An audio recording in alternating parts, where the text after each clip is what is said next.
Hi, this is Jason P. Wilson, 01X-Force, and these are my overview of the Marvel books that I am currently reading. I already posted one before, but I'm trying a new format, one that I can upload a lot quicker. It's not HD, so I was curious if you guys preferred one or the other, so let me know. But I'm going to go through a few other covers of the books that I talked about before. But starting here with Incredible Hulk, I'm a big Hulk fan. As of now, I only read one Incredible Hulk book. I do like Hulk, Red Hulk. I do like his ongoing series. I just had an issue with why he was $3.99, so I decided that I cut him. But I keep and I will always keep Incredible Hulk. I feel that they have better writers in general anyway. Though, if you're a Hulk fan in general, I'd probably recommend getting all Hulk books, both Hulks and Incredible Hulks. Incredible Hulks has to do mostly with obviously Bruce Banner and his team of Hulks, his son, Scar, Red She-Hulk, and She-Hulk. They're kind of a team as of late, and that's really been where the comic's at its best. This is a run that just ended. This is the Incredible Hulk. He is in the Savage Lands. I've always loved the Savage Lands, so I've been enjoying this story arc. It just ended, and a new one had just started. But I just wanted to show you guys these. Definitely, if you enjoy action, these Planet Savage run for Incredible Hulk have been a lot of fun. Definitely recommend them. And the quality of the art, really good. Next up is a series that actually I thought was an ongoing series, and I was really enjoying it, and that is She-Hulk's, but with both She-Hulk and Savage She-Hulk. Two characters that are very interesting, and them coming together in a comic. They're kind of run sort of by Bruce Banner. He makes an appearance in this particular comic. I really love the art. I really enjoy the art. It had a real cartoony, almost anime type feel to it. It was really crisp, and the writing was really, really witty.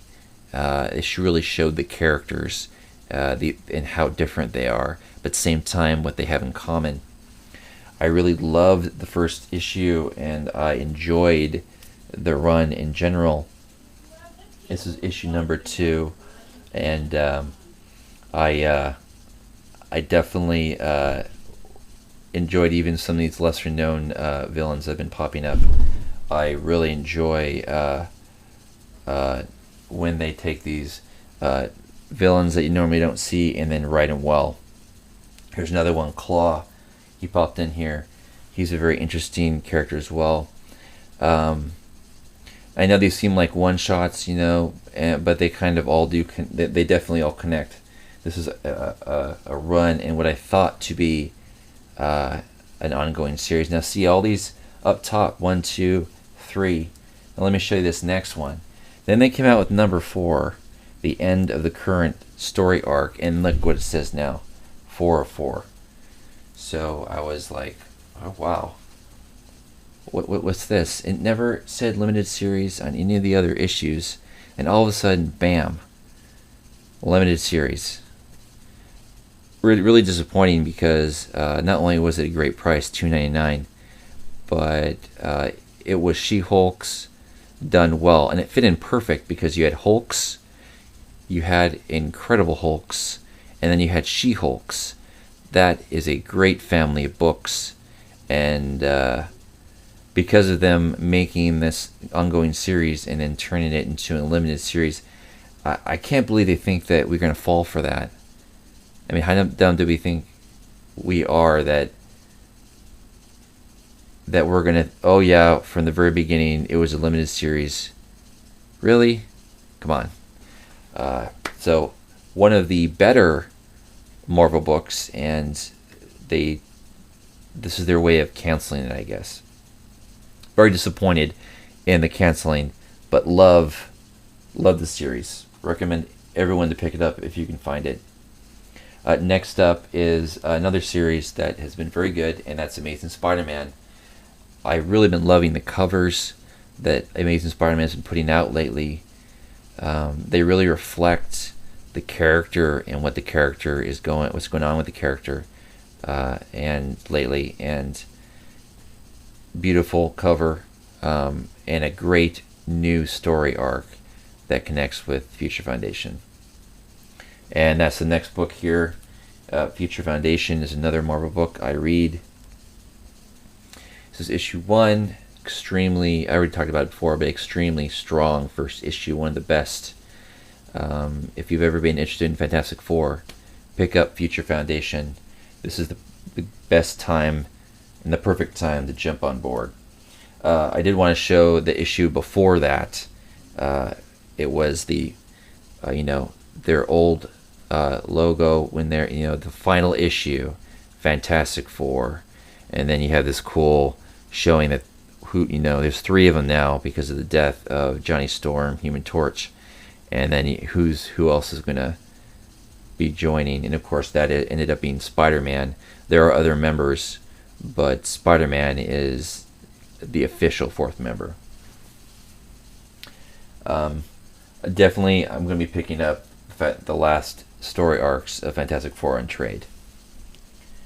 Next up, is another great Ultimate comic, the only other great Ultimate comic besides Ultimate X, and that's Ultimate Spider-Man. This is the Death of Spider-Man story arc. I don't know if they're ending the series or not, but I've definitely been. This has been a fantastic comic, and I'm really looking forward to the story arc. Next up is another comic that I currently have in my saver. I don't know if I'm going to keep it, not because I don't like it. In fact, this was probably second only to Future Foundation for strongest first issue that I've read in a long time. The art, the writing, Flash being the new Venom, and being a big Spider-Man fan, it was perfect. It was really perfect. I did hate the $3.99, price for this new series. I didn't understand that. I don't know why they keep on doing that. Marvel, just say you're not going to do $2.99. Don't pretend that you are. But with that said, I'm going to have a hard time dropping it. But if I have to, because I'm not. These books are expensive, and I got to make cuts. This will be one of the first ones to go, just because maybe I can just pick it up on trade. But I wish I didn't have to. If it was cheaper, I wouldn't. And next up is one that I am not currently reading anymore, but I will be continually picking up trades on, and that's Invisible Iron Man. I can say nothing but good things about this series since its sort of reboot of the whole Five Nightmares run. It has been nothing but great. Invincible Iron Man is the best Iron Man comic out, and recently they had a .1 issue that was tied with the Captain America .1 issue for the best jumping on point for a comic with these .1s. I also want to show you the last annual that came out, and this annual is one of the best Iron Man annuals I've read in a long time. It has to do with obviously the Mandarin, and if you just want to just read a one-shot, this would be a great one to get. If you can get this annual and treat it like a one-shot, do. Very, very strong. Very strong annual. This came out a while ago. Next up is a comic that I added recently, and this is the .1 issue I was talking about of Captain America. I've always liked Cap, and I wanted to start reading his ongoing comic, and he always comes out with one-shots, and a lot of time they're reprints, so I don't pick them up, but I thought this is great jumping on point. Love the cover. and he's obviously coming out with his movie soon, so I figured they would be really pushing for new readers, so I thought it'd be a great time to jump on. Marvel did this one right. Again, these point ones have been hit and miss, but this was definitely a hit. I want to show you also real quick the next issue, which was the anniversary issue. There's multiple covers. I ended up picking up this one, though I like all the covers. I like the whole American flag in the background and stuff. It is collective stories similar to the Ultimate Spider-Man 150 issue. Different artists getting together to celebrate Captain America with a bunch of stories. It's a $5 book, but I really enjoyed it, and I think it's worth it. And next up is the Thor .1 issue, which I've said this already, but this is basically not really a .1 jumping down point at all. This is really just a one-shot. If you want to read a Thor story, pick this up and enjoy a Thor story, but don't pick it up thinking that it's going to be a good jumping down point, because it's not. In fact, this came out in between the last two issues of the ongoing story arc that was leading up to the new series. I believe it's an ongoing series, and that is The Mighty Thor. Though I love the art, it's a good story. I recommend reading it. Just don't think it's a jumping down point, because it's not. And getting to a close here, I'll go ahead and show a comic that I don't read anymore. This is the last issue I had. This is the new Avengers. I can not say, kind of like Invincible Iron Man, I can only say nice things about this comic. It's well written. It's well, the artists do a great job on it. It's very compelling. The characters are very interesting. I just, I was deciding which books to keep, and I ended up dropping Secret Avengers, which I also liked, and Avengers Academy, which I also liked. But of all the Avenger books, I only kept one, and that's my favorite one, and that's Bendis's The Avengers, the main book. I've been enjoying this from the very beginning. Because it was so expensive, I dropped it a couple times, but I ended up always going back to the comic store and picking it up, because I so enjoy the series. Some people don't, and I think it's because of Bendis's artwork. I actually love his artwork, so that doesn't affect me at all. I really love the way that Bendis has splash pages, and the way that he paces his art, and story wise, he really mixes up the way that the artwork is displayed on every page.